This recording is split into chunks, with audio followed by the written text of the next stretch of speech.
Olá pessoal, aqui é o Flávio Hirai, médico oftalmologista da Clínica Ver Mais, e vamos para mais um episódio do nosso podcast Pode Ver Mais. Nós estamos aqui com a doutora Andrea, que é endocrinologista. A gente já falou um pouquinho sobre a tireoide com ela, e agora vamos falar um pouquinho de coisas em geral da especialidade, mas nós vamos começar com uma coisa que está na moda, tem muita coisa acontecendo, e eu queria saber a opinião de uma especialista, né? Nós vamos falar um pouquinho da obesidade. Né, André? Isso, Um assunto que desperta muito interesse. Muito interesse aí. E eu acho que hoje a obesidade é o assunto central em qualquer doença de um consultório. Sim. Né? Eu acho que a mudança na medicina é você fazer essa abordagem, né? No sentido de que antes, por exemplo, o diabetes é uma doença, era o centro da endocrinologia, né? Hoje, quando entra um paciente diabético, assim, você vai abordar o centro da história do diabetes. Então, você vai ter um tratamento totalmente voltado para peso. Então, para falar um pouquinho da obesidade, né? A obesidade hoje é considerado uma epidemia, né? Pela Organização Mundial de Saúde. O crescimento foi explosivo nos últimos 10 anos. Então, nos últimos dados do Censo do Brasil, eles falam que 60% da população tem sobrepeso. E se obesidade saiu lá de 18%, 20% para 31%, né? Crianças, 4 a 5 crianças em idade escolar já têm obesidade. Isso eu tenho ouvido muito, né? A obesidade infantil, meu Deus, como isso. Ouvido e visto, né, Fátima? É um negócio impressionante. Eu lembro há 20 anos atrás, quando eu estava estudando nos Estados Unidos, eles mostravam o mapa da obesidade, e era muito interessante que lá nos Estados Unidos, os estados do sul, né, dos Estados Unidos, naquela época, já mais de 50% da população era obesa, há 20 anos atrás. E eles falaram, isso aí realmente vai ser uma epidemia, que nós estamos 20 anos na frente agora, e é isso aí que você falou, a gente vê cada vez mais. E vamos lá, a gente meio que sabe o que pode ter em termos de consequência para a saúde e a obesidade. O que você pega no seu dia a dia? Eu acho assim que 90% as queixas são relacionadas à insatisfação com o peso, entendeu? É mais estético. Então eu acho isso, e não é assim, né, Flávio? Acho que a gente poderia falar um pouquinho. Mudamos, né, a classificação da obesidade no mundo, né? E estamos trazendo aqui para o Brasil, porque a história da massa corpórea é muito frágil, né? Então o que a gente tinha hoje até então, para classificar um paciente para obesidade e poder indicar um tratamento. Essa é a minha dúvida, era a minha dúvida. Fátima, quando então, eu considero obeso? Isso. Até então, qual era o dado que a gente tinha? Para poder prescrever uma medicação, entendeu? Você tinha que olhar isso num paciente. O peso e a altura do paciente. Então, eu pego o peso e divido pela altura ao quadrado e eu tenho um número geral. E aí, se ele fosse até 25, eu considero um paciente normal, 25 a 30 sobrepeso, passou do 30 é obesidade, aí eu posso entrar com alguma medicação. Então, hoje, o que vem mudando? Então, a gente considera, primeiro, qual a principal crítica desse índice que a gente tem, né? Não leva em consideração faixa etária, não leva em consideração sexo, masculino ou feminino, não leva em consideração se é um paciente que faz uma atividade física ou não. Às vezes é um paciente super forte, cheio de músculo, né? Às vezes é um senhor, é um paciente magrinho que tem uma gordura localizada em região visceral. Então, assim, qual que é o grande critério? A gente abre-se a tratamento independente de massa corpórea, conversando com o paciente, observando aonde está essa gordura, entendeu? Então, assim, a gordura visceral, o paciente tem indicação de qualquer tratamento, independente do peso que ele apresentar na balança, né? E aí entram critérios hoje para tratamento que, assim, insatisfação do paciente. Se o paciente fala assim, doutora, eu tô triste, eu não aguento, ou eu sou uma professora, eu dou aula o dia inteiro, chega às 3, 4 da tarde e eu não consigo mais ficar de pé. E eu fizer meu cálculo e o peso dela não for o que se espera perante os que a gente tinha de critérios antes, eu tenho indicação de começar um tratamento imediato, entendeu? Um inchaço na perna, eu ronco, né? Ou alterações de exame de sangue. Às vezes o paciente acha que o peso está até adequado, mas eu tenho uma glicemia que está subindo, eu tenho um colesterol, eu tenho um triglicérides, eu tenho uma testosterona baixa. A testosterona é um hormônio hoje que a gente, antes de tratar a testosterona, antes você fala, vamos repor a testosterona. Não, a gente trata peso, a gente tem que tirar a história da obesidade visceral, principalmente. Então, eu acho que é isso. Então, eu acho que não é só mais uma que a gente vai pegar uma complicação? Eu não vou lá porque eu infartei, porque eu tive um infarto, porque eu tô com um diabetes no exame. Eu vou porque hoje eu acho que, assim, as pessoas, até com o avanço, né, desses remédios novos, as pessoas chegam procurando tratamento, né? E eu acho que é o Porque ela está papel insatisfeita com o peso com o dela. peso. E eu acho que a sociedade também se abre né, com essas medicações, as pessoas começam a ver, entendeu? Que tem tratamento, né? E eu acho que também a gente pode falar um pouquinho dessas classes de medicamento novas, porque eu acho que foi uma divisão na área da endocrinologia. Eu acho que quando a gente consegue, né, colocar um remédio numa prática, num tratamento, que dá ao paciente um poder de assumir um controle, né? Então eu dou ao paciente uma saciedade e eu consigo reverter algumas alterações metabólicas, que eu vejo uma perda de peso na balança, eu tiro uma carga de cima dele de que é uma falta de força de vontade, que é ele que não consegue, que um problema é por causa do estresse, é por causa do trabalho, porque ele não consegue um tempo para atividade física, né? Então eu acho assim, hoje a visão é a obesidade é uma doença crônica que necessita de tratamento e que o paciente, obviamente, tem que ter um papel, né, de querer a mudança, de instituir uma mudança, mas é muito maior do que força de vontade, né? Então, a gente trata diabetes, a gente trata uma pressão alta e a gente não se abria a tratamento para peso, né? Jogava num paciente uma toda carga, a responsabilidade né, nele. sabendo, entendeu? Até hoje já é provado na medicina, né? Um fator genético. Quantas pessoas, ô Fátima, você sabe, esse aqui come um monte, e esse aqui não come quase nada, e esse vive de dieta e é sempre gordinho, e essa come tudo que vê pela frente, e não é. Então a medicina já sabia que existia, né? Mas a gente não tinha ainda armas para poder mudar a história. Eu acho que hoje a gente tem, né? Então hoje, tipo, se chega uma pessoa para você no seu consultório, né? Vamos supor que chega uma pessoa que nunca fez tratamento, você já tem o critério de obesidade, você já inicia de cara com o tratamento medicamentoso ou você ainda tenta as outras formas? Eu acho assim, eu faço uma orientação para o paciente entender que é muito maior do que uma força de vontade dele, entendeu? De cara, eu indico o tratamento, entendeu? Então, eu acho, o tratamento, ele não vai desmerecer o paciente de fazer dieta, né? O tratamento, ele dá o poder para o paciente. Eu sempre falo, se o paciente acha que vai comprar o remédio e ser emagrecido, isso não existe, né? Mas ele vai colocar um remédio para conseguir colocar a dieta, né? Instituir as mudanças e colocar em prática. Então, por exemplo, hoje um primeiro paciente meu, ele chegou com uma glicemia de jejum aumentada. Até um tempo atrás a gente ia falar, olha, vamos começar um remedinho para diabetes, né? Porque se é um pré-diabetes, a gente vai tratar. Hoje, eu falei para ele, nós precisamos agir no teu peso, entendeu? A gente vai nós precisamos baixar 10% do teu peso para que a história se reverta. Então, eu não vou tratar mais consequência. O diabetes vem com uma consequência do peso.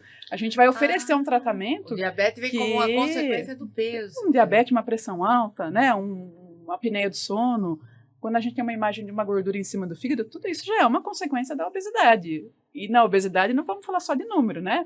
Na história do que a gente comentou agora, numa gordura que está ali depositada num lugar onde não deveria e que já está atrapalhando o funcionamento do meu organismo. Então, assim, hoje, assim, a gente vai agir na causa. E eu acho que é muito melhor para o paciente, né? Eles ficam mais motivados, eles têm um benefício físico, porque o emagrecer é o que mais a gente quer na vida, né? É o que nos dá alegria e nos dá disposição física mesmo para continuar, para perpetuar uma atividade física e para poder olhar para uma dieta aí de uma forma diferente, né? Então vamos falar um pouco dessas classes novas de medicamentos que você mencionou, André. O que tem novo aí para vocês? Eu acho assim, o que a gente tinha até o momento, né, Flávio? A gente tinha medicações de ação central, que agiam lá no nosso cérebro, no sistema nervoso, diminuindo um pouco a vontade de comer. Vamos fazer uma crítica, né? O que a gente tem no SUS hoje para obesidade, voltado para um tratamento para oferecer para um paciente? Nada. Não temos nada. Então, é uma epidemia, né? É uma doença que traz inúmeras outras. A gente tem remédios bons que eles fornecem hoje para pressão alta, para diabetes, para insuficiência cardíaca, e não tem nada que nos ajude em peso. Acaba sendo uma doença social também. Isso. Então, né? Então, assim, a gente usa de medicações que, por exemplo, a gente consegue achar no SUS ou com preço mais favorável para o paciente para um tratamento de uma ansiedade. Então, algumas classes, fluoxetina, sertralina, porque a gente sabe que a hora que a gente melhora um pouquinho, às vezes o paciente vai buscar na comida, né? Vai buscar num doce o que acalma. Então, às vezes, a hora que a gente usa essas classes, a gente consegue um benefício no tratamento. Mas assim, então até o momento é isso que a gente Ou tem seja, para tratamento. Então no né? SUS ainda tá na boa vontade. No SUS não tem nada. Exato. Entendeu? Acaba sendo uma doença social. É. Ou seja, quem só pode ir no SUS vai ter que contar Tem com a que ir boa pela vontade. vontade. Isso que então, né? Até a cirurgia bariátrica, né? Nós não temos. Os pacientes Sim. não têm acesso a isso sabendo que reverte um monte de outras doenças. Então, eu acho que falta um pouquinho de investimento para isso. E até a Sociedade de Endocrinologia luta um pouco para tentar. No momento, a gente está tentando colocar sibutramina, que é um remédio hoje em dia barato, né?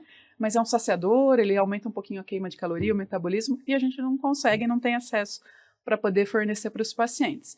Então, até então, a gente tinha medicações de ação central, que iam lá no sistema nervoso e que meio que davam uma enganadinha. Olha, você está saciado, você está cheio, ó, entrou aqui a substância do doce. Então, eu conseguiria me controlar um pouquinho mais. Do ponto de vista de resultado em peso, muito pouco. Né? A gente não conseguia ver uma história desenhada igual a gente vê com essas classes novas. E aí, o que veio de revolução aí no tratamento? E aí, até para mostrar que, né, que não era uma falta de vontade do paciente. Esses tratamentos são à base de hormônios incretínicos, que a gente fala, que são hormônios que são favoráveis a um funcionamento melhor de um sistema digestivo, né? Sim. Então, só para entender, quando a gente faz uma refeição, vamos lá, vamos almoçar agora, nós vamos comer um prato de comida, a hora que a gente está terminando a refeição, que a comida está caindo no finzinho do estômago, naquela porçãozinha inicial do intestino, o corpo libera um hormônio, né? 1 ou 2 hormônios, que é aquele GIP, aquele GLP-1, que é a base dos tratamentos novos. Esse hormônio vai lá no sistema nervoso e sinaliza, o estômago está lotado, está cheio, temos que fazer a pessoa parar de comer. E mais do que isso, é aquela digestãozinha que acontece depois que a gente faz a refeição. Então, esse hormônio faz o corpo produzir um pouquinho mais de insulina, ele diminui um pouquinho a secreção de glucagon, que é um hormônio hiperglicemiante, ele aumenta aquele metabolismo ali da gordura em cima do fígado ali. Então, são efeitos favoráveis a uma mobilização da gordura visceral. Numa situação fisiológica, esse hormônio dura de 3 a 5 minutos e ele já é degradado, né? É a hora que você às vezes enrola um pouquinho para comer, você fica ali sem fome, passou 10 minutos, você já consegue comer de novo. Então, eles conseguiram isolar esse hormônio e colocar como uma forma de tratamento. Então, inicialmente, E aí, esse hormônio ele tinha que ser injetável de início, porque se ele passasse lá naquela porçãozinha final lá do duodeno, ele seria degradado, né? A gente cai na mesma situação fisiológica.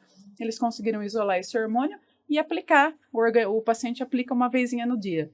Então, do ponto de vista fisiológico, de emagrecimento, esse hormônio age durante 24 horas. Você tem a sensação que você acabou de comer durante o dia inteiro. O que o fisiológico daria 10 minutos. Essas primeiras classes era uma aplicaçãozinha diária. Então, assim, dá o controle para o paciente do ponto de vista de dieta. Então, ele vai comer um prato de comida, ele vai pegar lá a comida pouquinho, porque ele tem logo uma sensação de saciedade. Mas muito maior que isso, a gente quer o benefício que ele dá do ponto de vista metabólico, né? Então, a gente consegue mobilizar a gordura visceral. Média de 3, 4 meses de tratamento, você consegue baixar 10 a 15% de peso normalmente. E aí evoluiu um pouquinho, essas classes passaram a conseguiram que ele tivesse uma ação semanal, que aí é a semaglutida, que é o Ozempic, que é o Wegovy, que a gente usava até então, desde 2019, até o momento era o que a gente tinha, até 2, 3 meses atrás. Então, com uma aplicação semanal, eu passo uma semana inteira com uma sensação que eu acabei de comer, com esses hormônios benéficos agindo o tempo inteiro. E aí agora, né, o último lançamento foi a tirzepatida, que é o Mounjaro, e vem com um outro hormônio associado, né? Então a gente tem vários hormônios que têm esse mesmo papel.